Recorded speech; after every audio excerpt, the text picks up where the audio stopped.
Broadcasting from the business capital of the world, this is the Podcast Business News Network. Back in the day, it was in the 80s. Song came out, went to number one, by the way. It was called Addicted to Love, Robert Palmer. And there is some credence to it, I do believe, as we dig into addictions today.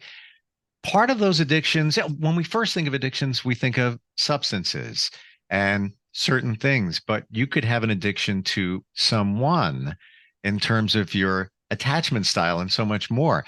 We're going to look at that today. Maybe it's happening to you and you're not even realizing it. She is a psychotherapist, intuitive therapist, coach, hypnotherapist, trainer, author of a brand new book that just came out about addiction. And she's Bonnie Barness, and she's with us. Title of your book, I tried to read it real quick, but sorry. Freedom from Addiction.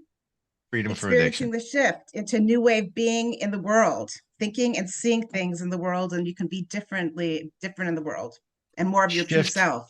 Shift is a key word for all of us here, because something that you put together to help people that you work with is called shift actualization. And does that come into play even when it comes to addictive relationships? Absolutely. I mean, this process is about life. It's how to be happy in life. And it starts with knowing yourself, being connected with your true self, having your true self reflected in the world, and being able to identify the things that disconnect us from who we really are.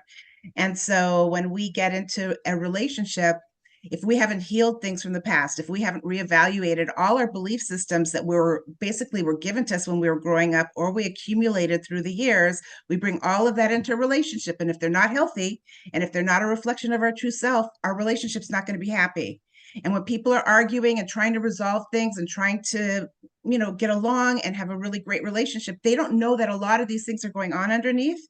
And so it's really heartbreaking, because they each are suffering so much in the relationship, and they're trying so hard, and they don't understand why it's not working. And that's what my process is about. I'm going to ask a deeper question right now. Let's go. That's where you and I go, Steve. I'm going there. Right out of the gate. Why wait? Yes, absolutely. Two people meet. They hit it off. There's definitely, obviously, a connection.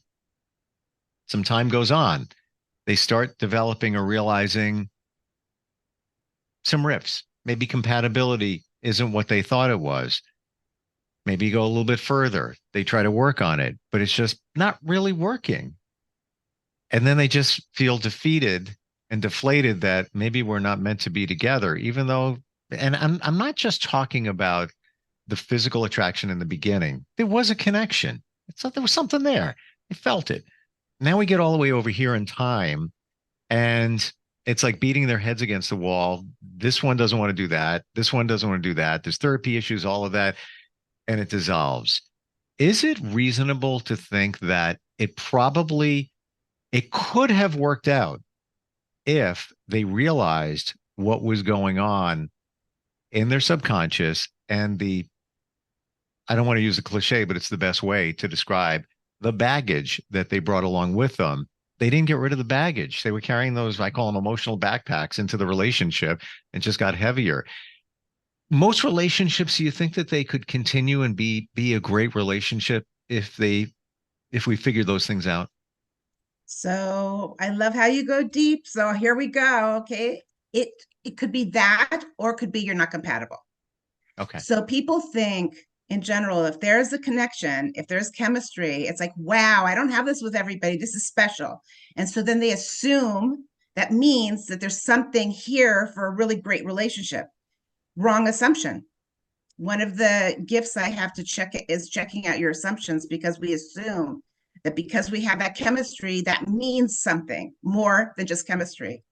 So you have to find out, is this person, you have to take time. You have to go slowly. People usually don't go slowly when they have that kind of feeling with someone. They usually go really quickly. They have sex right away. They're like so in love, and it's so wonderful. So if you imagine, here's one person, here's another, and one person sees the other and go, oh, I like everything I see about that person. This person takes a step and says, oh, I like what I see. If they take a few more steps, all of a sudden they get like this, and they're like totally spending all this time together. They're texting all the time. They're being with each other as much as they can. And then eventually one has to step away a little bit, because there is normal life going on. And then you start to find out if the other person has insecurity issues, if they take it personally, if they feel that you don't love them, all kinds of stuff can come up there. The healthier thing is two people meet each other and they go slowly. They get together. They don't text all the time at the beginning. They see each other more than they text and talk in between. And they Sure. get to spend time with them and asking questions. So you get to know what's the person's value system, what's important to them, what have they done in their life, what are their dreams, to see if you have the same values, if you have the same idea of what you want to create in your life. Most people don't do that. So if you do that and you have the chemistry and you have a lot in common and you're taking your time, and then you come across something, then it's about stopping. So here you're going slowly and you're getting closer, something comes up. It's about stopping and actually talking about it. And for the one person to say, you know what, I don't feel comfortable when you do that. And you talk about it, you see, does the other person listen? Are they willing to make a change? If they're not, then you don't keep going. People usually, they won't bring it up, or they'll bring it up and then the other person might say something, but they keep doing the same behavior and they keep on getting closer. So a lot of times, I mean, I'd say almost every single time, people have seen pretty early on things that they didn't care about from the beginning, but they close their eyes because it feels so good and they keep on going until eventually it will come up.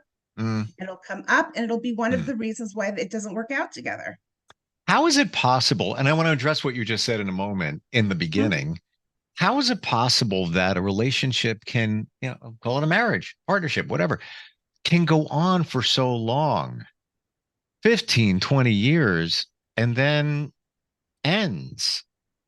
So because the people usually aren't happy.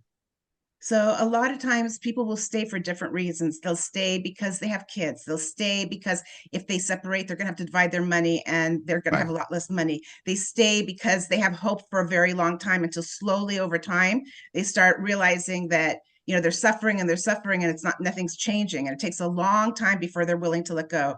There's some people who have a belief that I don't give up. So I'm not going to give up on this.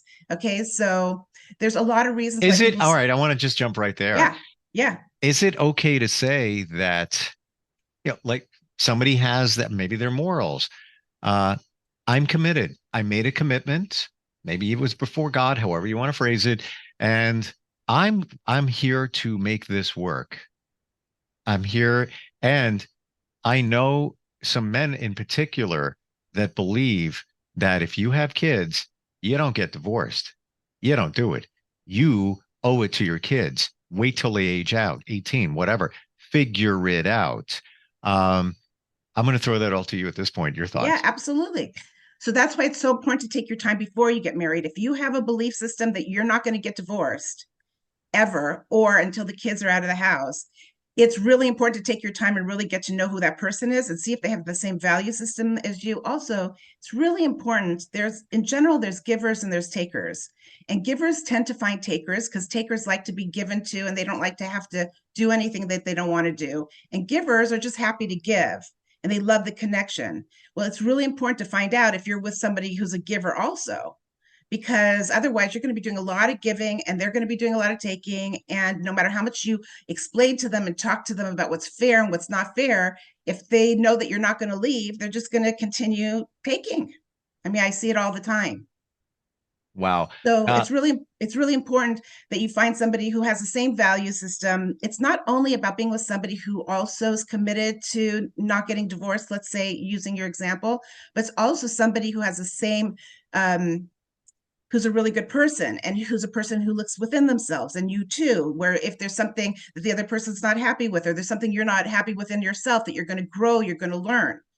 There's a lot of people there, they say, this is the way I am, and they don't change. Well, if you're with somebody who's like that, and they've made a commitment to you and you've made a commitment to them, then you're going to be committed. You're going to be in a relationship with someone who's not changing for all those years. And if you're growth oriented, you're going to be really unhappy.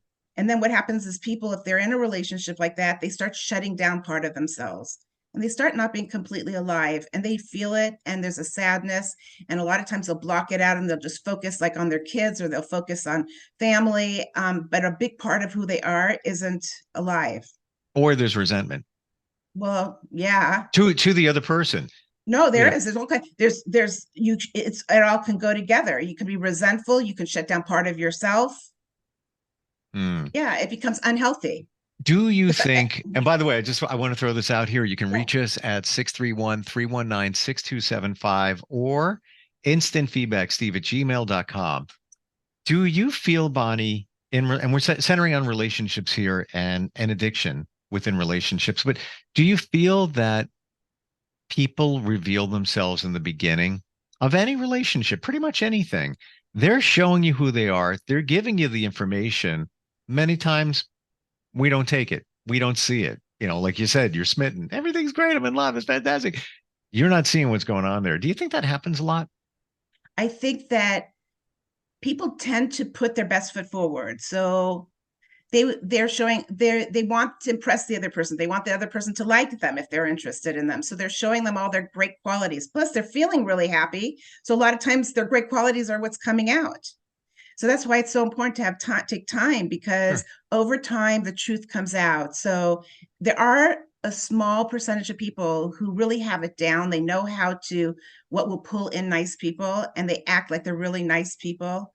And so that's really a hard one, because it's harder to see Mm. things early on because they're so good at covering it up. But even that, over time, it shows itself. But most of the time, people are just really happy at the beginning. So they're all, oh, there you are.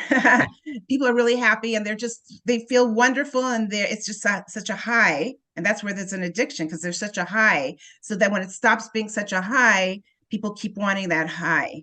So, but there actually goes to something even deeper than that, which is, um, within each of us, we have like our little boy or little girl from our childhood. And if our little boy or little girl, you have your little boy, I have my little girl. If we didn't get what we needed, certain things we needed in our childhood, our little boy or little girl will be looking as adults for people who will give us what we didn't have.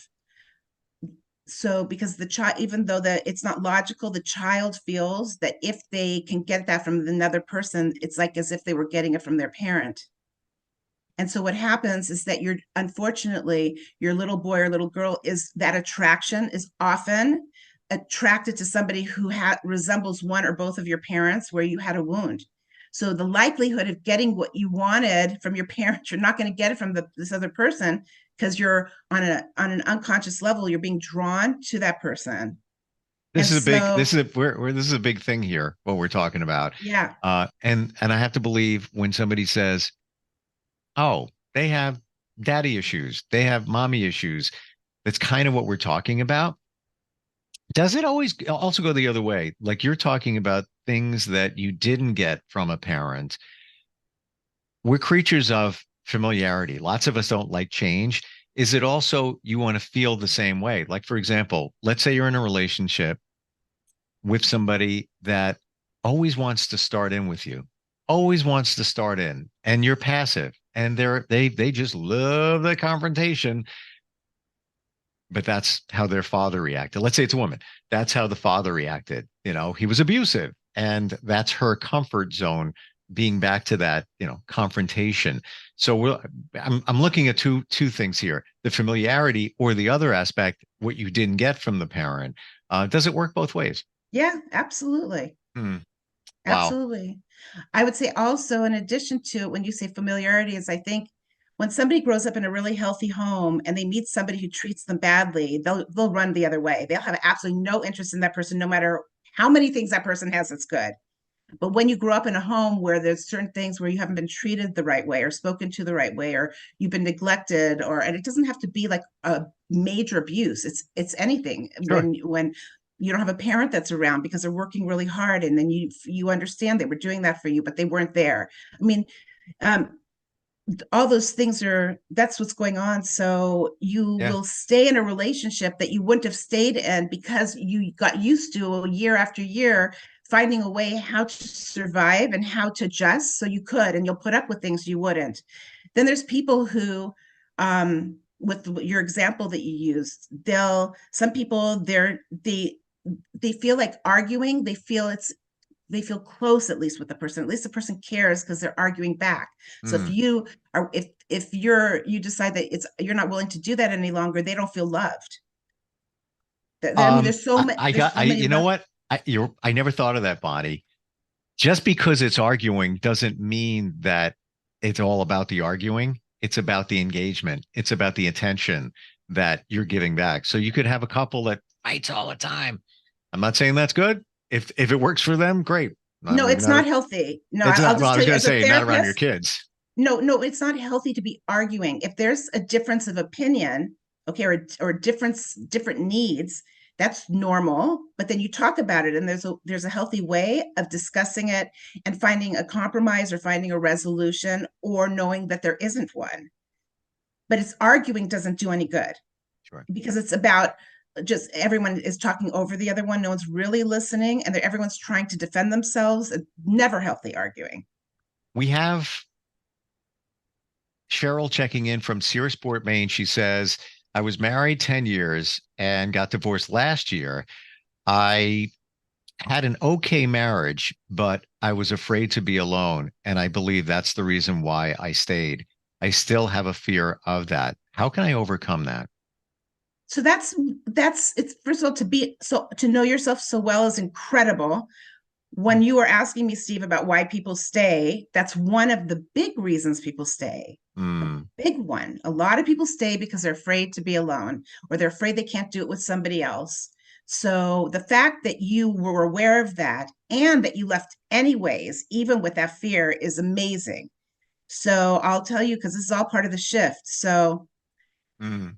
So Cheryl, can I talk with, is Cheryl there? Can I She ask you? no, this was an email, Okay. instant feedback, Steve at Gmail. Okay. So Cheryl, so it's about um, creating a life for yourself where you're really happy.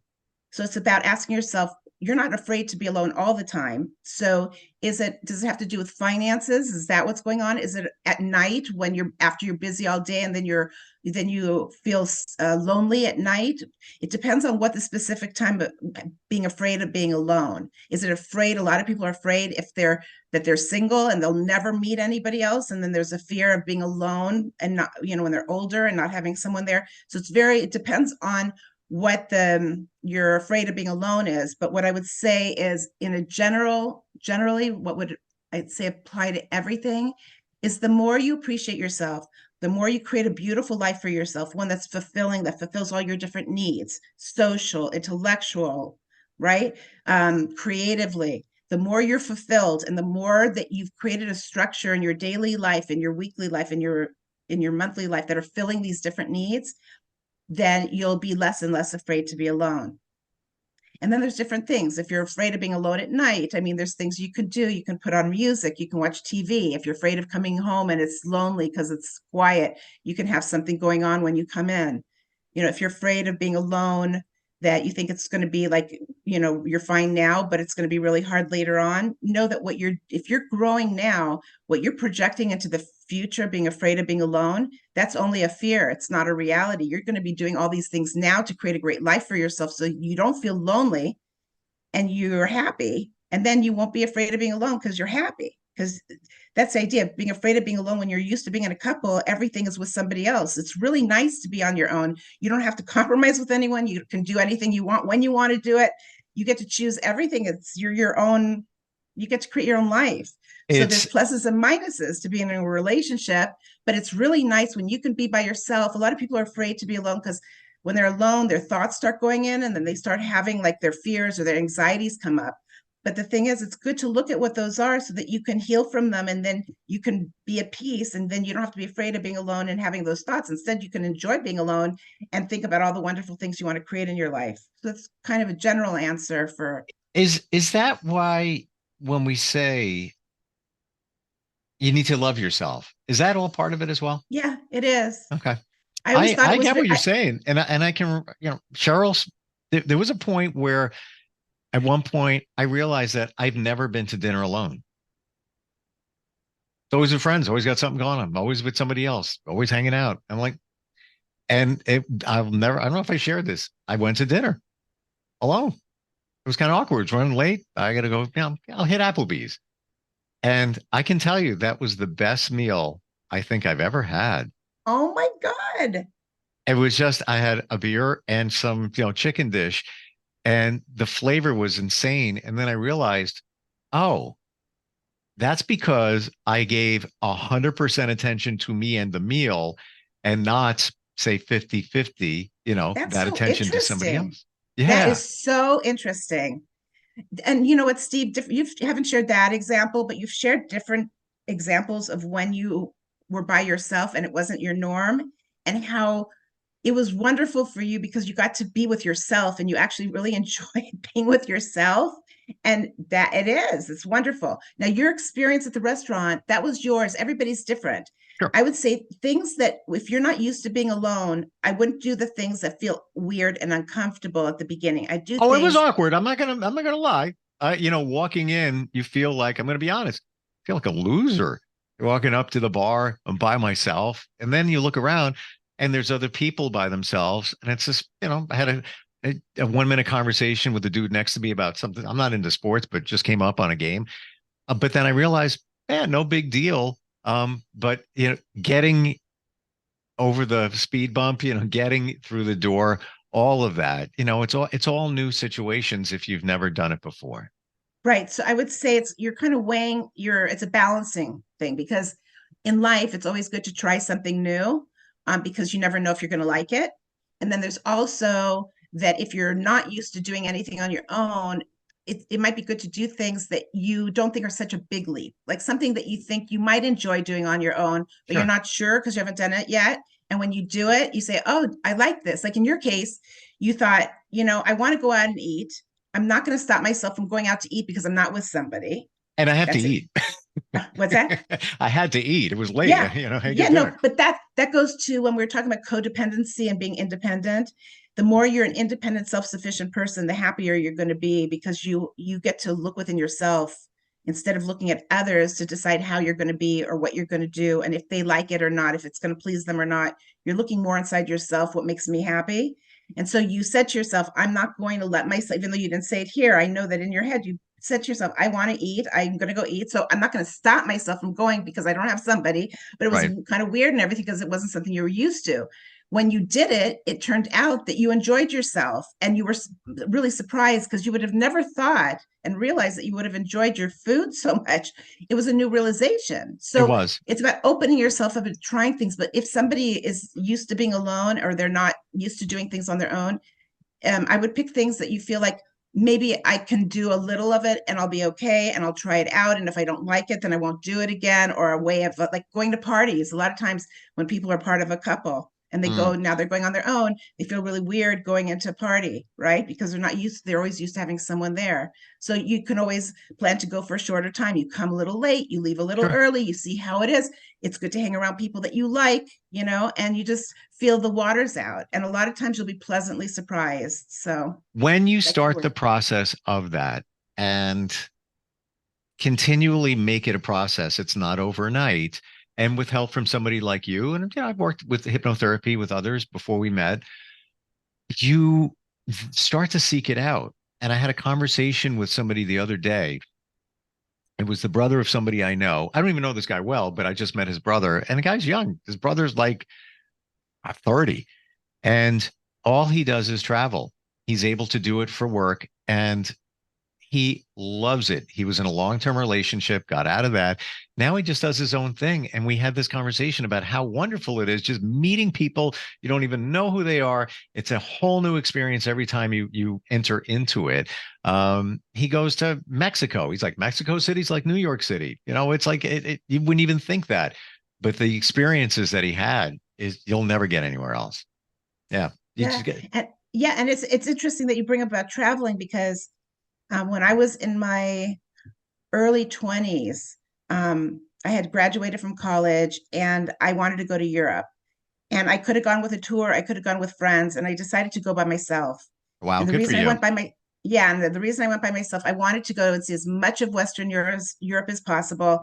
And I've always been a person that as long as I'm with people I enjoy being with, it doesn't really matter what I'm doing because I'm just happy being with them. And I Hmm. was really like that then too. And I knew that this trip I wanted to go wherever I wanted to go. And I knew if I was with other people, I'd be compromising and going where they want to go. It was amazing. Like you said, like you went to the restaurant and you didn't even know what you were going to end up experiencing and Yes. how much you opened up because of it.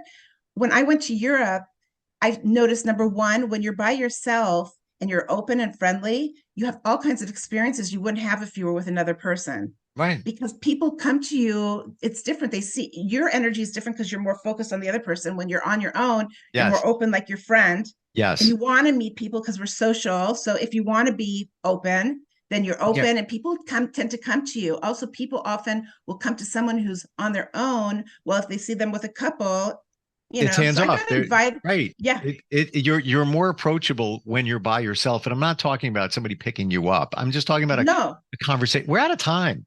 Oh, you're kidding. Oh my God, that went faster than any of them. It was like lightning. And I just got another notification out of time. Oh my God. Okay. Yeah. Well, we have next week. I'll talk to you next week. Yeah. Fantastic. How do we find you, Bonnie? It's your name, right?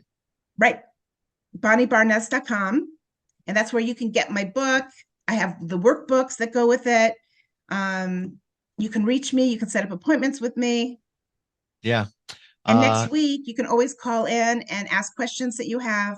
Next week, we're going to be at a different time, but we'll be together. So yeah, can't wait. I love your viewpoints on everything, and how you're very down to earth. And when you talk and explain things, like it's not too woo woo, like, oh, that's not for me.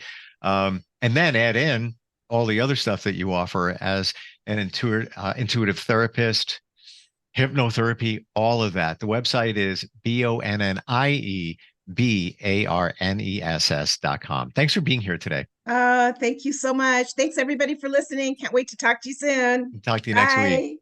Thank you. Bye.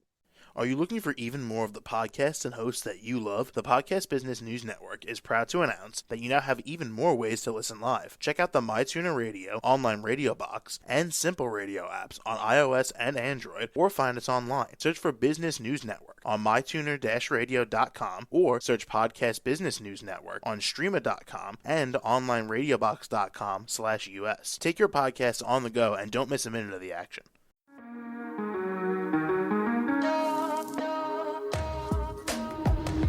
Broadcasting from the business capital of the world, this is the Podcast Business News Network. For nearly 2,000 severely injured veterans, everyday life has become filled with barriers. Day-to-day simple tasks can become pretty daunting. I have to carry my chair up 2 flights of steps or have somebody do it for me. What scares me the most is just the falling. When I'm struggling with my house, I think, to have that one great barrier just knocked down, it's crucial. Home for Our Troops is a wonderful nonprofit that builds a mortgage-free, fully adaptive, handicap-accessible house. And there's no catch. It'll be our very first home that we've ever owned. This is a game changer. This is where your life begins again. We need you to join us in completing this important mission. Please visit hfotusa.org and help build homes and rebuild lives. Because of you, everything's going to be okay.